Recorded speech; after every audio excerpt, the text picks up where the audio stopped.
নমস্কাৰ, স্বাগতম জনাইছোঁ অসমীয়া ইউটিউব চেনেল ডেইলি টিপছলৈ। আজি মই এই ভিডিঅ'টিত আপোনালোকক জনাম এনেকুৱা এটা বন দৰৱৰ বিষয়ে যিটো নেকি সকলোৱে খাব পাৰিব, কেৱল বেমাৰতে নহয়, ই নিৰোগী লোকেও খাব পাৰে। ইয়াক স্বৰ্গৰ অমৃত বুলি কোৱা হয়।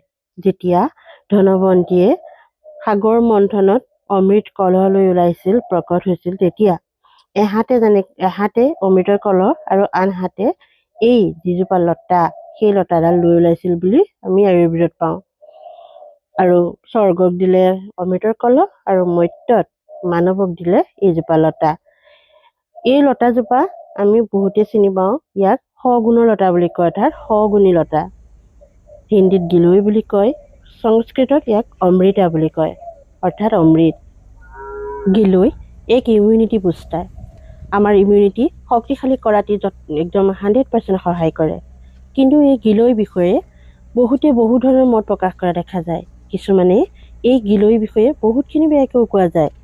গিলৈ কি কাৰণতনো বেয়া আৰু কি কাৰণত আমি ইয়াক খাব নালাগে, এই সবিশেষ মই এই ভিডিঅ'টিত জনাম। ভিডিঅ'টি মনোযোগেৰে চাব, সম্পূৰ্ণকৈ চাব। যদি চেনেলটি নতুন, তেতিয়াহ'লে চেনেলটি ছাবস্ক্ৰাইব কৰিব আৰু বেল আইকনো টিপি থ'ব, যাতে ভিডিঅ'খিনি দিয়াৰ লগে লগে আপুনি নটিফিকেশ্যন পায়। গিলৈ এজোপা লতাজাতীয় উদ্ভিদ।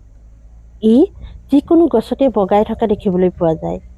আৰু এই গছজোপা ইমানেই হাৰ্ড, আপুনি যদি গছজোপা কাটিও দিয়ে ডাল এটা, তেতিয়াহ'লে তাৰ পৰা ফাইবাৰ ৰুট ওলাই আকৌ পুনৰ মাটিলৈ গৈ সেই ওপৰত থকা ডালটোপাই শিপা ওলাই সেই শিপা মাটিলৈ গৈ নিজে নিজে আকৌ পুনৰ গছজোপা জীৱিত হৈ যায়।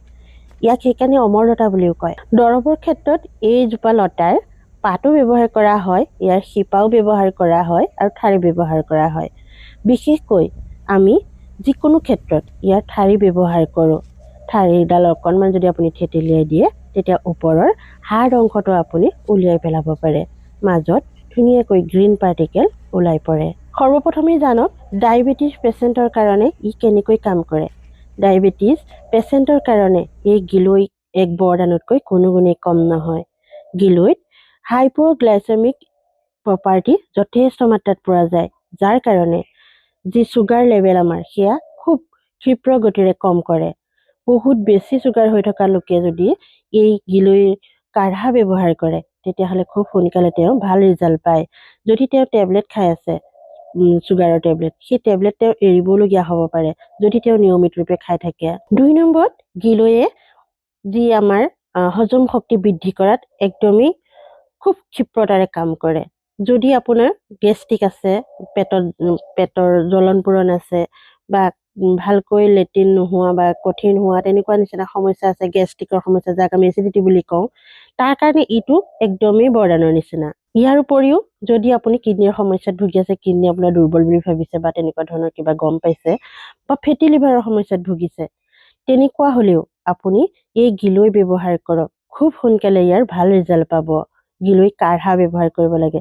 গিলৈ কাঢ়া বা গিলৈ আমি কেনেধৰণে ব্যৱহাৰ কৰিব পাৰোঁ খুব সহজভাৱে ঘৰতে, তাৰে মই 4 প্ৰকাৰে বনাবলৈ আপোনালোকক শিকাম। আপোনালোকে সেই 4 প্ৰকাৰে বনাই আপোনালোকে খাব পাৰিব।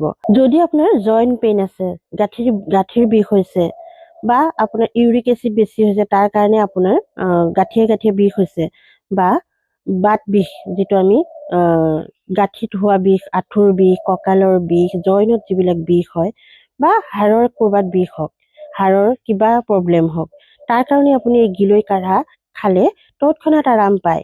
ই ইমানেই শক্তিশালী যে আপোনাৰ সেই বিষ তৎক্ষণাত নিয়ন্ত্ৰণ কৰি পেলায়।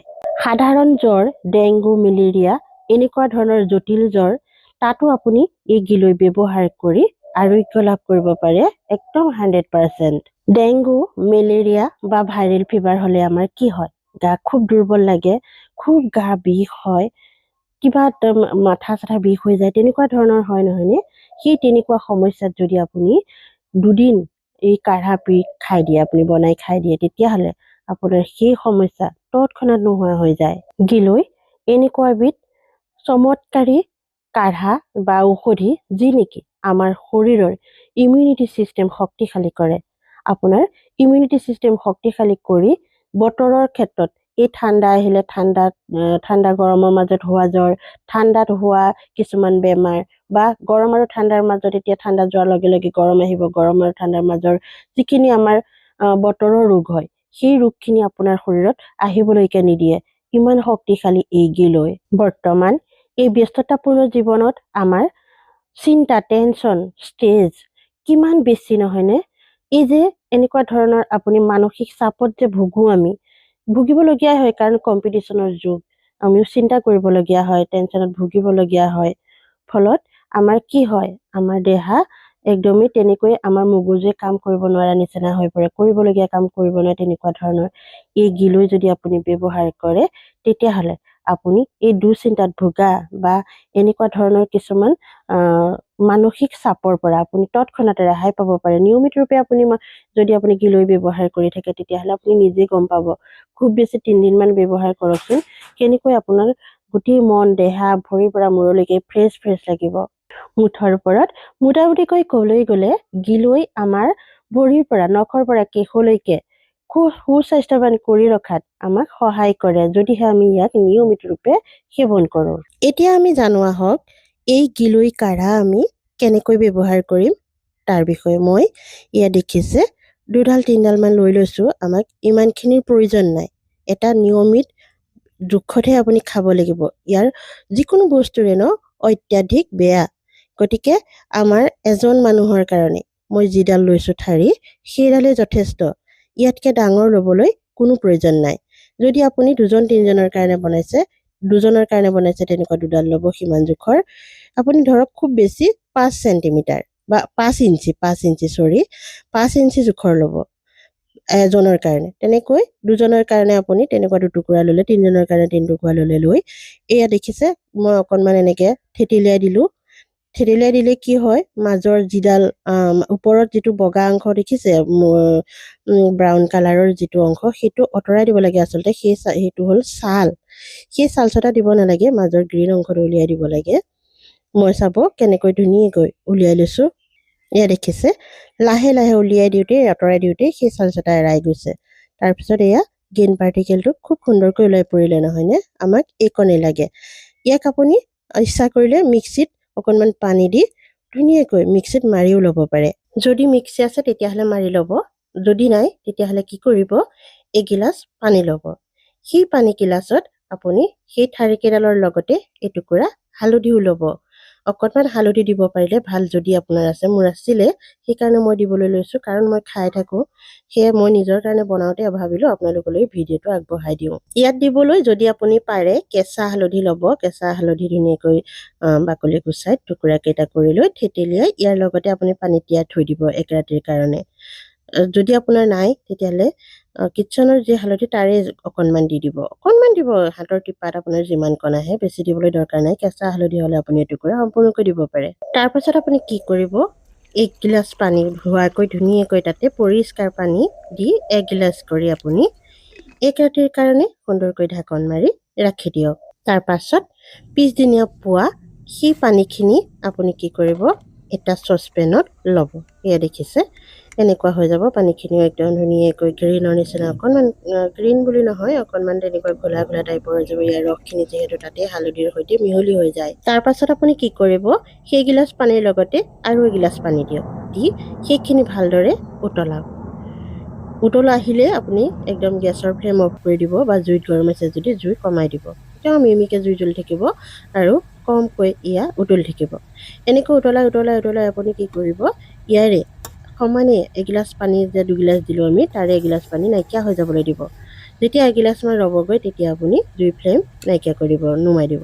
তাৰপিছত আপুনি সেইখিনি ঠাণ্ডা হ'বলৈ দিয়ক। যেতিয়া কুহুমীয়া ঠাণ্ডা হ'ব, কুহুমীয়া হওঁতেনে আপুনি চেকি লৈ সেইখিনি খালী পেটতে খাই দিয়ক। তাৰপাছত এয়া মই কেনেকৈ বনাইছোঁ আৰু 2 নম্বৰত সেইটো চাই লওক। এইটো পদ্ধতিৰে যদি আপুনি বনাই ৰাখিব পাৰে, তেতিয়াহ'লেতো অমৃতৰ নিচিনা কাম কৰিব, একদমেই গুণকাৰী। আপুনি কি কৰিব, এনেকৈ এটা প্লাষ্টিকৰ বৈয়াম ল'ব। সেই বৈয়ামটোতে তেনেকৈ টুকুৰা কৰি, মই সৰহ পৰিমাণে লৈছোঁ, দেখিছে, এইখিনি সুন্দৰকৈ প্ৰথমতে ধুই লৈছোঁ। তাৰপাছত মই সেইখিনি থেতেলিয়াইছোঁ ধুনীয়াকৈ। থেতেলিয়াই দিলে কি হয়, ওপৰৰ মোৰ হাতত দেখিছে ইয়াৰে আঠা হয়, ইয়াত আঠা আছে। মই গোটেই সৰহকৈ কৰিছোঁ যে মই হাতে পাতে গোটেইখন ডাঙৰ এটা শিল লৈছোঁ আৰু সেইটোৱে থেতেলিয়াইছোঁ। থেতেলিয়াই কি কৰিছোঁ, ইয়াৰ বাকলিটো এনেকৈ এৰুৱাই দিছোঁ। এয়া দেখিছে মই ধুনীয়াকৈ উলিয়াই ল'লোঁ। তাৰ পাছত লৈছোঁ মই দুটুকুৰা হালধি। এই হালধি দুটুকুৰাও বাকলি গুচাই খুব সুন্দৰকৈ টুকুৰা কৰি থেতেলিয়াই ল'লোঁ। যিহেতু গিলৈ ঠাৰিৰ পৰিমাণটো বেছি, সেইকাৰণে হালধিও বেছিকৈ ল'লোঁ। তাৰপিছত এটা চচপেনত পানী দি সেইখিনি হালধি দি খুব সুন্দৰকৈ আগৰ নিচিনাকৈ উতলালোঁ। তাত আমি বহুত বেছিকৈ পানী দিছিলোঁ। ইয়াত যিমান পানী দিছিলোঁ আধা আঁতৰাইছিলোঁ। ইয়াতে যিমান পানী দিম তাৰে 4 ভাগৰ 3 ভাগে উৰি যাবলৈ দিম, এভাগহে থাকিবলৈ দিম। সিমানকণলৈকে কম জুইত ধুনীয়াকৈ আমি এইখিনি উতলাই ল'ম। তাৰপিছত ধুনীয়াকৈ এখন কাপোৰেৰে, কটন কাপোৰেৰে এইখিনি চেকি ল'ম। মই চেকিছোঁ, এয়া দেখিছে ধুনীয়াকৈ লাহে লাহে এইখিনি মই চেকি ল'লোঁ। তাৰ পাছত এইখিনি এটা চিচাৰৰ বটলত খুব সুন্দৰকৈ ভৰাই আমি বহুদিনলৈকে ফ্ৰিজত ৰাখি ব্যৱহাৰ কৰিব পাৰোঁ। ফ্ৰিজ নহ'লে আপুনি 3-4 দিনলৈকে বনাব থ'ব পাৰে। ফ্ৰিজ থাকিলে আপুনি 2 সপ্তাহ 3 সপ্তাহলৈ বনাই থৈ দিব পাৰে ফ্ৰিজত ভৰাই থ'লে। এনেকৈ বটল এটাত ভৰালে ধুনীয়াকৈ। তাৰ পাছত ৰাতিপুৱা আপুনি শুই উঠিয়ে খালী পেটতে, এতিয়া ঠাণ্ডা দিন যিহেতু, ঠাণ্ডা দিনত এগিলাচ কুহুমীয়া গৰম পানী ল'লে তাতে আপুনি ইয়াৰে এসাফৰ ইয়াৰ জুচ দি দিলে, ৰস দি দিলে, যিখিনি আমি বনাই থৈছিলোঁ কাঢ়া, সেয়া দিলে।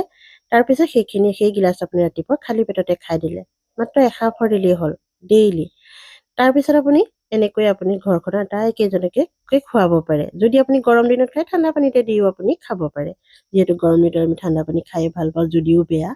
যদি পাৰে কুহুমীয়া খাব, আপুনি খাই ভাল পায় যদি, নহ'লে ঠাণ্ডা পানী দি খাব। ই আপোনাক কাম কৰিবই। 3 নম্বৰ যিটো আমি পদ্ধতিয়ে বনাম, সেইটোৰ কাৰণে মই এই যে বৈয়ামত লৈছিলোঁ সেইখিনি থেতেলিয়াই, তেনেকৈ মই চচত ল'লোঁ। সেইখিনি মই গৰম কৰি বটলত ভৰাই ৰাখিবলৈ ক'লোঁ। এইখিনি লগে লগে আপোনাক খাবলৈ ক'লোঁ। এতিয়া আমি এইখিনি বনাওঁতেই কেনেকৈ বনাম এয়া চাওক। বৈয়ামত ৰখাখিনি, বৈয়ামত ৰাখিবলৈ মই তেনেকৈ 2টা টুকুৰা হালধি সুন্দৰকৈ এয়া কাটি ল'লোঁ। কাটি লৈ এইখিনি তাতে দি দিম। একো কৰিব নালাগে, থেতেলিয়াবলৈ প্ৰয়োজন নাই ইয়াত, তাত দিবলৈ।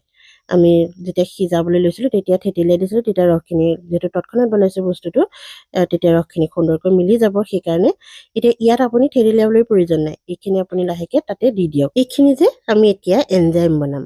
এনজাইম বনাবলৈ আমাক 3টা বস্তু প্ৰয়োজন হয়। পানী, যিটো আমি বস্তু বনাম সেই বস্তুটো, আৰু গুড়। মই সেই পৰিমাণতে এনেকৈ এটা বৈয়ামত ধুনীয়াকৈ গুড়খিনি দি বস্তুখিনি দি ৰাখিলোঁ। এই প্ৰচেছটো অকণমান দীঘলীয়া, কিন্তু এনেকৈ যদি বনাই আপুনি ৰাখিব পাৰে তেতিয়াহ'লে ভাবক স্বৰ্গৰ অমৃতহে বনাই ৰাখিছোঁ যেন। ধুনীয়াকৈ এয়াৰ টাইট কৰি ঢাকনখন মাৰি আমি ইয়াক 3 মাহৰ কাৰণে ৱেইট কৰিব লাগিব। 3 মাহলৈ ৰাখিব লাগিব। এতিয়া 2-3 দিনৰ মূৰে মূৰে আপুনি কি কৰিব লাগিব, ঢাকনখন লাহেকৈ, একেবাৰে ঢাকনখন খুলি দিব নালাগে, লাহেকৈ অকণমান ঢিলা কৰি, তাত গেছ বনে যিহেতু আমি তাতে গুড় দিছোঁ, আৰু সেইখিনি ফাৰ্মেণ্টেশ্যন হৈ পেলাই গেছ বনে। সেই গেছখিনি আমি মাজে মাজে উলিয়াই দি থাকিব লাগে।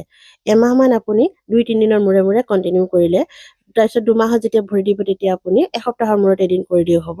যেতিয়া আপোনাৰ 3 মাহ সম্পূৰ্ণ হ'ব তেতিয়া আপোনাৰ ইয়াৰ গেছটো কমি যাব বনোৱাটো। আপুনি তেতিয়া 15 দিন 20 দিনৰ মূৰে মূৰে এবাৰ মাত্ৰ সাঁফৰখন খুলিলেই হ'ল। 15-20 দিনৰ প্ৰয়োজনেই নাই। আপুনি কি কৰিব, যেতিয়া 3 মাহ কণ্টিনিউ সম্পূৰ্ণ হৈ যাব আপোনাৰ পুৰা, তেতিয়া আপুনি এইখিনি সুন্দৰকৈ চেকি ল'ব। চেকি লৈ পেলাই এটা ধুনীয়াকৈ বটলত ৰাখি থৈ দিব ফ্ৰিজত ভৰাই। তাৰপিছত আপুনি তাৰে অকণমান 1 ml বা 2 ml বা 5 ml ইমান জোখাৰে আপুনি এগিলাচ পানীৰ লগত মিহলালে, তাৰপিছত খাই দিলে।